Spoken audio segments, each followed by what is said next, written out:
JB, hoje eu estou olhos nos olhos com alguém que é caso típico do ditado popular. Quem sai aos seus não degenera. Ele é chefe de cozinha e desde muito jovem dedica-se à gastronomia. Trabalhou à frente de grandes restaurantes e também para marcas importantes, como por exemplo a Sadia. Mas por que esse ditado na abertura do programa? Porque ele é neto de Ofélia Anunciato, a famosa apresentadora de TV que marcou época. Falo desta simpatia que é Rodrigo Anunciato. Conseguimos estar juntos, Graças olhos a Deus. nos olhos. Exatamente. Vidas corridas, né, nós levamos. Com certeza. Como eu falei na apresentação, você é neto da pioneira dos programas Isso. de TV. Começou a cozinhar você com 12 anos de idade. Exatamente. A genética falou mais forte? Falou até mais do que a minha própria avó gostaria, né? Porque, na verdade, ela queria que eu fosse médico. Mas tudo bem, minha irmã é médica, então... E adora cozinhar também, viu? Não saiu do DNA. Não também diga. a cozinha. Ela, apesar de ser médica anestesista, né? Ela é anestesiologista. Ela adora cozinha e sabe pilotar muito bem também. Engraçado, era isso que eu ia perguntar, se mais alguém na família, porque Minha é uma mãe, curiosidade, isso minha é mãe, espetacular. minha mãe chegou aí, inclusive pra televisão, trabalhou na Rede Record há algum tempo, com o programa da Cátia Fonseca na época, né? Minha irmã gosta de cozinhar, mas não profissionalmente, então desde a minha avó, que aprendeu com a minha bisavó, passou pra minha mãe, que profissionalizou um pouquinho, e acabou comigo, que acabei profissionalizando total, né? Total. Total. Isso tudo aumenta a tua responsabilidade, Ofélia, a senhora, sua mãe, a sua irmã, aumenta. A carreira já é difícil por si só, né? Mas a pressão de você atender um público, né? Porque, mas a sua avó não fazia desse jeito. Eu tive muito trabalho para explicar para as pessoas que a minha gastronomia é uma, da minha avó era outra, e ninguém vai ter a gastronomia da minha avó. Só ela, aquilo foi com ela. Eu tinha uma outra proposta, foi uma influência, óbvio, pego muito da minha avó até hoje na gastronomia, na minha gastronomia, mas eu tive que ir para outros caminhos, né? Claro, seu gosto, seus valores. Finalizei meus estudos em Nova York, inclusive. Isso que nós vamos falar também. Mas eu gostaria de dizer o seguinte, você é chefe e você também é professor da Unisantos. Exato. De gastronomia. Exatamente. O que você prefere, cozinhar ou ensinar? Olha, o que é mais fácil? Eu vou ser bem sincero, cozinhar é muito mais fácil. Muito mais fácil. Ser professor, dentro da minha lista de possibilidades, há pouco mais de 10 anos atrás, estava totalmente fora de questão. Não me diga. Estava totalmente fora de questão porque eu não tinha paciência, cozinha, eu tô ali, eu consigo dominar as coisas. Agora, pegar uma pessoa que tem um sonho e transformar esse sonho numa realidade, sendo que você tem que ser o exemplo para ela, é uma pressão muito grande. Uma pressão enorme, é muito grande. Avalio. Eu não posso errar. Eles podem, eu não. Eu não. Agora, me chama muito a atenção, Rodrigo, esta abundância de programas de TV sobre culinária. O que você acha desta moda, digamos assim, de tantos novos talentos na cozinha? É bom e é ruim. Tem seus dois lados, a moeda tem dois lados. Qual é o lado bom? Porque divulga mais a gastronomia. As pessoas têm mais interesse em cima daquilo que elas se alimentam, procuram saber mais, como é o correto, como eu vou comer isso, com o que, servir como. E eles acabam, então, essas pessoas acabam indo procurar não só faculdade de gastronomia para aqueles que desejam ser profissionais da área, como também cursos para entusiastas que estão começando a pipocar pela cidade. Agora sim, a sua opinião, pelo que eu tenho lido sobre você, é de que o chefe mesmo de cozinha, como é o seu caso, não tem diploma. Não, tem uma grande da vida, experiência. É o diploma da vida. Mas como você acabou de falar, você fez especialização nos Estados Unidos. Isso. E aí, como foi essa experiência? O que acrescentou? Você recomenda?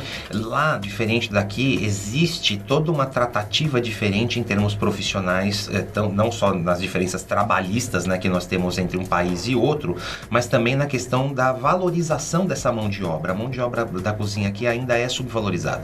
Nós estamos num processo de crescimento e esses programas vêm para aliar isso, para mostrar para as pessoas que, olha, comer não é fácil. Você está entendendo por que você paga caro quando vai num restaurante? Você vai ter a paciência e a capacidade de fazer exatamente isso? Eu tenho, mas ninguém quer. como mais uma vez, a gente vende serviço, a gente não vende comida. Perfeito. Nós fazemos para as pessoas. E é isso que eu passo desde o primeiro dia de aula. Qual o lado ruim dos programas? As pessoas chegam nas faculdades, nos cursos, com uma visão completamente deturpada do mercado de trabalho. Eles acham que é glamour, por conta até mesmo de existem edições, existe tempo, existe corte, existe toda uma pauta, agora, existe a mídia, também. exatamente. Na cozinha você não tem a chance, você não tem a segunda chance de impressionar muito bem o seu cliente. Pura ou você verdade. impressiona na primeira vez, ou você tá fadado ao insucesso. Qualquer pessoa, se dedicar, aprende. Qualquer pessoa.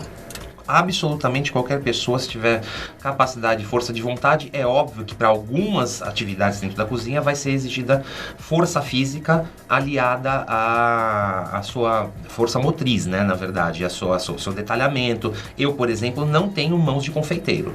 Minha mão é bruta para esse tipo de trabalho. Eu gosto de comida Salgados quente. e salgados. Exatamente. Quente, grandes quantidades, comida que é oriental. Vai um pouco contra, né, a questão da comida japonesa, porque a comida japonesa ela é rica em detalhes. Tive que me adaptar minha mão para isso, para ser mais delicado na hora de fazer essas coisas, mas nunca, jamais nos doces, né, porque o doce precisa de confeitar Sim. e tudo mais. Mas a questão da comida japonesa, por quê? Por que a comida ela tem que ser tão arrumada, tão bonita? Porque ela basicamente é crua ou fria. Então, quando a pessoa sente o aroma das coisas quentes, já dá vontade de comer. Isso. O frio não exala esses aromas. Pura Então eu verdade. tenho que mostrar pra pessoa que é muito lindo pra ela poder se interessar, pra poder comer. Agora, quem cozinha melhor hoje, o homem ou a mulher? Porque os homens estão aí se dedicando a cozinhar, fazer jantar, editar livros. Quem cozinha hoje melhor? Pra não criar polêmica e não ser massacrado depois, eu vou contar uma passagem da minha avó. Oba. Quando foi entrevistada pelo Jô Soares. Sim. Ainda no SBT, no João 11h30. Sim. Ele fez pra ela essa mesmíssima pergunta. Ofélia, quem cozinha melhor, o homem ou a mulher? E ela nem respirou pra falar o homem. O homem. Tranquila assim. O homem. Ela virou e falou, o homem. Por que ele fez assim? Até o Jô Soares ficou um pouco espantado e falou, mas por que isso? E é justamente, ela não explicou exatamente com essas palavras, eu não vou recordar exatamente quais são as palavras, mas desde os primórdios quem cozinha é o homem. Por quê? Porque cozinha, para muitas pessoas, exige força física, que a maioria das mulheres não tem. Era papel das mulheres, então, quando se fala em alimentar a prole, estamos falando do leite materno que a mãe dá ao filho, Com não certeza. exatamente de você alimentar toda uma tribo, ou toda uma aldeia, ou toda uma cidade, ou toda uma região. Então são necessárias forças físicas. Até hoje isso persiste na França, por exemplo. Alguns restaurantes não aceitam mulheres na cozinha trabalhando, porque ele pergunta pra moça, você consegue carregar uma panela com 20 litros de água fervendo? Não. Pois é, eu teria que ter 2 mulheres para fazer o serviço que um homem só faz. Eu acho ridículo. Tem espaço para todo mundo, mas ainda hoje sim acontece isso. O homem cozinha melhor, entre aspas, digamos assim, é que a maioria dos chefes de cozinha são homens, tá? É verdade. Então, não Agora temos que muitas estão mulheres surgindo umas profissionais. mulheres. Por isso que não tem tanto parâmetro, né? Tanto que a Helena Rizzo mesmo, agora, recentemente, esse ano foi eleita a melhor chefe de cozinha mulher. Porque é uma categoria meio que separada ainda. Não podemos falar assim, o homem ou a mulher. Os dois cozinham bem, mas eles cozinham de maneiras diferentes. O homem busca outras coisas. Mas isso me parece até um pouquinho de discriminação conosco. Eu viu? concordo plenamente. Eu Brincadeira. concordo plenamente mesmo porque o chefe de cozinha, ou a chefe de cozinha, no caso, ele é um cirurgião. Ele entra para fazer uma cirurgia. Algum cirurgião, por acaso, vai abrir o paciente e depois dar os pontos no paciente? Não, ele tem residentes que fazem isso para ele. Ele tem o corpo de enfermagem, ele tem instrumentadores, ele tem tudo à mão. Ele vai, faz o que ele estudou para fazer e larga, e as pessoas terminam de fazer para ele. Na cozinha é a mesma coisa. Você tem o Mise en Place, que é uma Isso. empresa Isso. que é novidade aqui. Novidade. Conta pra gente. É uma experiência, na verdade, um laboratório, tá, que eu tenho. Agora eu e mais 2 sócios, o chefe Rui Saravia e a chefe Fernanda Moreno, somos nós 3, a equipe de criação, né? E nós fazemos o quê? Uma vez eu tive que fazer um casamento para 400 pessoas, onde o cardápio era muito, muito diferenciado. Então eu tive que ir atrás de equipamento, de pessoas, resumindo, 12 pessoas numa cozinha, trancados durante 3 dias para poder fazer uma festa de casamento. Muito trabalho, muito custo. Qual é a minha proposta? Qual a proposta da mise en place? Acabar com esse custo para você que é dono de buffet, por exemplo, ou para você que simplesmente quer fazer um jantar na sua casa. Eu pré-preparo para você, embalo, você leva para a festa, você executa. Mais uma vez, como nós conversamos, nós vendemos serviço, não comida. Perfeito. Entendeu? Quer dizer, então, uma praticidade total para os dias de hoje. E com produtos personalizados. Você já lançou essa já está em funcionamento? Você já lançou essa empresa? Estamos em fase de teste e deveremos iniciar nossas atividades profissionais agora em agosto. Já temos, inclusive, festas marcadas para poder distribuir, né, os nossos alimentos. Já estamos fazendo testes. Porque você pode chegar para mim com a ideia que você tiver. Eu simplesmente vou como consultor para você falar, ó, isso não vai dar certo o que você quer fazer. Sim. Eu quero fazer um hambúrguer de abobrinha. Não dá certo. Não dá certo. Por quê? Por uma série de motivos. A gente vai precisar colocar aí não só a abobrinha, vai ter que ter uma biomassa de banana verde para poder fazer a liga, no caso de pessoas vegetarianas, né? Então existe toda uma discussão com o cliente em cima do que você quer servir, o que você quer que os seus convidados percebam no que você está servindo para eles. E a gente chega nesses cardápios personalizados. Personalizados, espetacular. Nós estamos chegando ao finalzinho do nosso tempo. Agora, então eu quero hoje receber um grupo de amigos para um jantar. Estou aqui gravando, não tenho tempo. Última hora. Dá uma dica de um jantarzinho para eu oferecer, para nós oferecermos, assim, fazermos bonito. Também bonito, tem isso, lógico, né? A grande dica é, primeiro, não precisa ser coisas caras, né? Mas tenha sempre no seu armário, na sua despensa, na sua cozinha, na sua geladeira, alguns coringas, algumas peças-chave, coisas que não estragam mesmo. Então, por exemplo, eu em casa estava outro dia, né, para dar essa dica de como proceder. Eu estava em casa outro dia, resolvi fazer um risoto porque minha irmã veio com meu cunhado e trouxe mais um casal de amigos e caramba, e tá tudo fechado, é domingo, o que vamos fazer? Abri meu armário, dei uma rápida olhada, vi o arroz arbóreo, que é o arroz para fazer risoto. É um começo. Começamos com arroz. Fui na geladeira. Deixa eu ver o que eu posso colocar nesse risoto. Achei um pedaço de queijo grana padano. Melhorou. Manteiga francesa, excelente. Mas essas são coisas da minha geladeira. Também, pera um pouquinho. Mas pode ser com qualquer manteiga, com qualquer queijo. Tá não, qualquer manteiga, qualquer queijo, qualquer arroz, na verdade, né? Isso eu tô ilustrando com o que aconteceu comigo.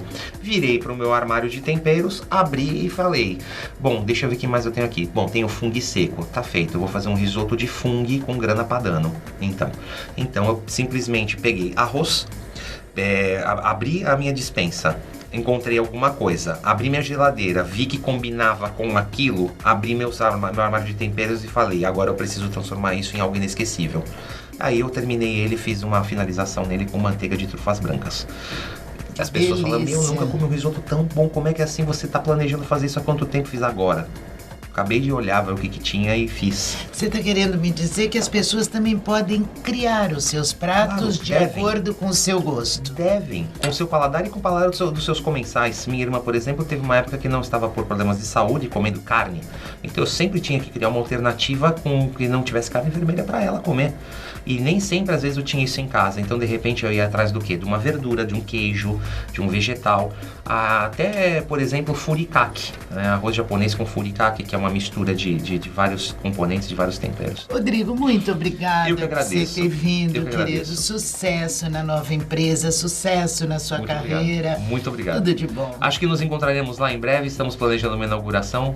Quem sabe, né? A gente se vê mais uma vez, o público nos vê juntos mais uma vez agora em agosto. Se Deus quiser, é só nos avisar, tá bom? Certamente. JB, eu acabo de entrevistar o chefe de cozinha, Rodrigo Anunciato. Até dicas ele deu aqui para nós. Para você e para todos que ficaram conosco até agora, um beijo e até o próximo.